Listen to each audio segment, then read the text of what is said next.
현대를 살아가는 성도들은 이 고린도 전서를 볼 때 1세기 고린도 교회에 어떤 문제가 있었는지, 그리고 그 문제들에 대한 바울의 복음적 해답을 통해 현대 교회 내에 여러 가지 문제를 어떻게 해결할 것인지 도움을 받을 수 있습니다. 오늘 우리가 읽은 고린도전서 1장 10절부터 본격적으로 고린도 교회의 문제가 드러납니다. 먼저 11절 함께 읽겠습니다. 시작. 내 형제들아, 글로의 지편으로 너희에 대한 말이 내게 들리니 곧 너희 가운데 분쟁이 있다는 것이라. 바울이 누구로부터 소식을 들었습니까? 글로에의 집입니다. 본문은 글로의 집에 관한 아무 정보도 주지 않습니다. 그런데 어떤 학자는 이 글로에가 에베소나 고린도의 기반으로 사업하는 여성 사업가라고 추정하기도 합니다. 그런데 글로에나 글로의 집안 사람들이 어떤 사람이든지 한 가지 추측할 수 있는 것은 바울은 이들을 믿을 만한 증인으로 여기며, 그리고 고린도 교인들도 이들을 알고 이들의 증언을 가볍게 무시할 수 없다는 점입니다. 그런데 이들로부터 보고된 교회의 문제가 무엇이었습니까? 바로 고린도 교인들 사이에 있는 분쟁 문제였습니다. 교인들이 동료 교인들에 대항하여 동맹들을 형성하고 있으며 다툼을 만들고 있다는 보고인데요, 이 보고는 바울을 굉장히 실망시켰습니다. 12절에 이 분쟁이 어떻게 나타나는지 조금 더 구체적으로 나와 있는데, 12절을 읽어보면 내가 이것을 말하거니와 너희가 각각 이르되 나는 바울에게, 나는 아볼로에게, 나는 게바에게, 나는 그리스도에게 속한 자라 한다는 것이니. 고린도 교인들이 분열되었죠. 나는 바울에게 속했다, 아볼로에게 속했다, 게바 즉 베드로에게 속했다, 나는 그리스도에게 속했다라고 주장하는 겁니다. 여기에서 누구에게 속했다라고 표현하지만 좀 더 쉽고 와닿는 표현이 무엇이냐면 나는 누구의 편이라라는 말입니다. 여러분, 너는 내 편이야, 너 우리 편해, 우리는 네 편할게, 이런 말을 들었을 때 여러분, 이런 말들이 어른들의 언어에 가깝나요? 아니면 어린아이들의 언어에 가깝나요? 어린아이들이 쓰는 언어에 가깝습니다. 바울은 특정 지도자의 편에 서고 편 가르기를 하는 이 고린도 교인들을 영적으로 미성숙한 어린아이로 대합니다. 고린도전서 3장 1절에 바울이 고린도 교인들에게 대하는 태도를 보여줍니다. 띄워주시겠습니까? 고린도전서 3장 1절. 형제들아, 내가 신령한 자들을 대함과 같이 너희에게 말할 수 없어서 육신에 속한 자 곧 그리스도 안에서 어린아이들을 대함과 같이 하노라. 그런데 영적으로 어린아이 같은 모습, 이 고린도 교인들의 모습만이 아닙니다. 교회가 생긴 이래로 교회로 부르심을 받은 모든 성도들이 가질 수 있는 모습입니다. 지금 말씀을 선포하는 저와 여러분들도 자칫 잘못하면 가질 수 있는 모습입니다. 왜 그렇습니까? 우리는 죄의 잔재, 부패함으로부터 영향받는 육신 가운데 있기 때문입니다. 즉 연약한 가운데 있다는 것이죠. 갈라디아서 5장 19절 20절에 이런 말씀이 있습니다. 육체의 일은 분명하니 곧 음행과 더러운 것과 호색과 우상숭배와 주술과 원수 맺는 것과 분쟁과 시기와 분냄과 당 짓는 것과 분열함과 이단과. 원수 맺는 것, 분쟁, 시기, 당 짓는 것, 분열함을 육체의 일이다라고 바울은 말합니다. 그런데 분열, 분쟁, 당 짓는 것, 이 일의 근저에는 무엇이 자리 잡고 있습니까? 바로 이기심입니다. 모든 사람들은 자신이 힘을 발휘하기를 원하죠. 자신의 지위가 높아지기를 원하죠. 그런 보편적인 욕망에 모든 사람들이 빠져 있습니다. 경쟁에 대한 사랑, 명성에 대한 사랑, 인정받고자 하는 열망으로부터 나오는 현상이 바로 당 짓는 일, 분열, 분쟁이라는 것이죠. 그렇게 사람들이 모이는 곳마다 이 육체의 일이 꿈틀대고 있음을 우리는 종종 목격합니다. 학교에서, 직장에서, 가정에서뿐만 아니라 교회에서도 이 모습을 흔치 않게 목격합니다. 교회에서 이런 일이 일어나면 잘못하면 교회가 나눠지고 분열되고 흩어지는 경우가 생기기도 합니다. 지상의 교회가 직면하는 아픈 경험입니다. 그런데 사람이 많이 모여야만 이런 일이 일어납니까? 아닙니다. 적게 모여도 일어나는 것이죠. 3명만 모여도 1명, 2명으로 갈리는 것, 우리는 보지 않습니까? 교회 내 소그룹 가운데서도 얼마나 다양한 분열의 씨앗들이 있습니까? 성향, 지역, 연령, 경제력, 한 사안에 대한 생각, 일하는 방식, 특정 인물에 대한 선호도 등 분열의 씨앗은 너무나 많습니다. 그렇기에 늘 조심하고 경계해야 하는 것이죠. 마음을 지켜야 합니다. 지난주 저는 국내 안동 아울리치에 다녀왔습니다. 5대 교회를 인솔하고 왔는데요. 저는 이제 안동에 도착해서 이제 첫 팀 모임 때 팀원들에게 이렇게 말했습니다. 사역을 아무리 잘해도 우리 안에서 싸우거나 분열하지 않는 것이 더 중요하다라고 말을 했습니다. 아무래도 인솔자 입장에서 이 문제가 가장 경계되었기에 그런 문제가 팀 안에서 일어나지 않도록 기도하며 준비했습니다. 저 스스로도 분열의 마음이 일어나지 않도록 또 그런 모습을 보이지 않도록 경계했습니다. 5대 교회 팀에는 다양한 연령층이 있었고요. 그리고 서로가 처음 만나는 팀원들도 있었습니다. 그런데 감사하게도 분열되지 않고 하나 되어 사역을 잘 감당했습니다. 되돌아보면 하나님께 참 감사한 3박 4일이었습니다.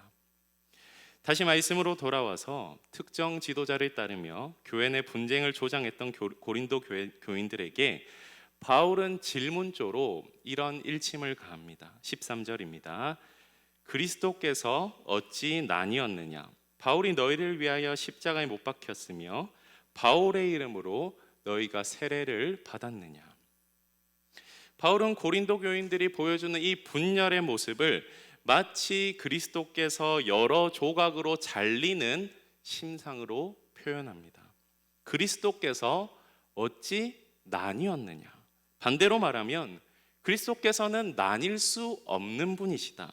오직 한 분 그리스도만 계시며 우리는 한 분 그리스도만 따라야 하며 그분 안에서 연합해야 한다라고 바울은 말합니다. 왜냐하면 오직 그리스도만 고린도 교인들을 위해 십자가에 못 박혔고 오직 그리스도만 고린도 교인들의 구속자, 속죄제물, 교회의 머리가 되셨기 때문입니다. 그래서 세례도 다른 사람의 이름이 아니라 그리스도의 이름으로 세례를 받고 그리스도에게만 속하게 되는 것입니다. 그래서 바울은 너희가 바울의 이름으로 세례를 받았느냐라고 되묻는 것이죠. 오히려 자신은 많은 사람들에게 세례를 주지 않으므로 그리스도의 이름을 덜 가린 것에 대해서 감사를 표현합니다. 그 내용이 14절에 있죠. 그래서 바울이 하고 싶었던 말이 무엇입니까? 너희는 주 예수 그리스도의 이름으로 세례를 받았으니 다시 너희의 눈을 특정 지도자들에게 고정하지 말고 오직 십자가에 못 박히시고 세례를 제정하신 예수님께 고정해라. 이런 말을 하는 겁니다. 너희들의 시야에 들어와야 할 분은 다른 지도자들이 아니라 오직 예수 그리스도다라는 말을 하고 싶었던 것이죠. 그래서 바울은 10절에서 단호하지만 사랑하는 태도로 이렇게 고린도 교인들에게 권면합니다. 네, 제일 중요한 구절입니다. 함께 읽도록 하겠습니다. 시작. 형제들아, 내가 우리 주 예수 그리스도의 이름으로 너희를 권하노니 모두가 같은 말을 하고 너희 가운데 분쟁이 없이 같은 마음과 같은 뜻으로 온전히 합하라. 여기서 같은 말을 한다라는 말은 당 짓는 것과 분쟁과는 반대되는 하나됨의 상태를 가리키는 것이죠. 같은 마음과 같은 뜻도 마찬가지입니다. 모든 이가 개개인의 생각과 사상과 의견과 선호도가 아닌 오직 그리스도 한 분에게만 초점을 맞추고 그리스도의 마음과 뜻을 품을 때 진리 안에서 연합이 가능하며 같은 말을 하고 같은 마음과 같은 뜻을 품을 수 있다는 말입니다. 여러분, 우리는 이 바울의 겉면을 그냥 지식적으로 알고 받아들이는 것이 아니라 그리스도 안에서 하나됨을 실제로 삶에서 살아내야 하는 그리스도인들입니다. 바라기는 우리 서연교회가 정말 그리스도 안에서 하나됨으로 하나로 연합되는 교회가 되기를 간절히 소원합니다. 분열, 분쟁, 당 짓는 것이 점점 더 줄어져 가고 하나 되어 점점 온전해지는 우리 서연교회가 되기를 주님의 이름으로 축복합니다. 그렇다면 왜 우리 사이에 분쟁이 없어야 할까요? 세 가지 이유만 말씀드리고 말씀을 마무리하려고 합니다. 첫째로, 분쟁은 우리의 영적 성숙과 성장을 방해하기 때문에 분쟁이 없어야 합니다. 에베소서 4장 15절에 이런 말씀이 있습니다. 오직 사랑 안에서 참된 것을 하여 범사에 그에게까지 자랄지라. 그는 머리니 곧 그리스도라.